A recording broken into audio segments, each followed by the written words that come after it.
महाराष्ट्राचा. नमस्कार, मी प्रतिभा. सध्या लाईव्ह मध्ये आपलं सर्वांचं स्वागत. नवी दिल्लीतील संसद भवनात आज राजकीय घडामोडींना मोठा वेग आल्याचं पाहायला मिळाले. महाराष्ट्राचे उपमुख्यमंत्री एकनाथ शिंदे यांनी पंतप्रधान नरेंद्र मोदी यांची भेट घेतली.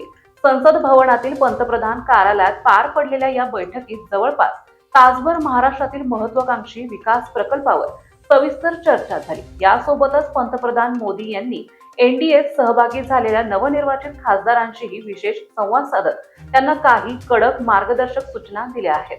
दिल्लीच्या संसद भवनात आज राजकीय हालचालींना उधाण आले होते. उपमुख्यमंत्री एकनाथ शिंदे आणि पंतप्रधान नरेंद्र मोदी यांची भेट घेऊन महाराष्ट्रातील प्रलंबित विकास प्रकल्प आणि आगामी योजनांवर तब्बल तासभर सविस्तर चर्चा केली. याच भेटीदरम्यान राष्ट्रवादी काँग्रेस आणि ठाकरेंच्या शिवसेनेतून एनडीए मध्ये सहभागी झालेल्या नव्या खासदारांशी पंतप्रधान मोदींनी थेट संवाद साधला.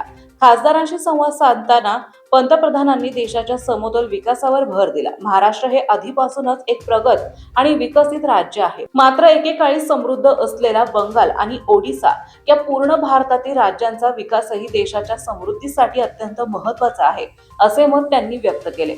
प्रत्येक राज्य प्रगत होईल तेव्हाच भारत नव्या वेगाने पुढे जाईल, असा कानमंत्र त्यांनी सर्व लोकप्रतिनिधींना दिला.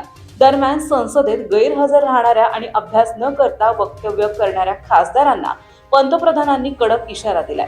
उपमुख्यमंत्री एकनाथ शिंदे यांच्या या दिल्ली दौऱ्यामुळे महाराष्ट्रातील विकास कामांना कसा वेग मिळतो आणि पंतप्रधानांच्या या कडक इशाऱ्यानंतर नवे खासदार संसदेत कशी कामगिरी करतात हे पाहणे महत्त्वाचे ठरेल.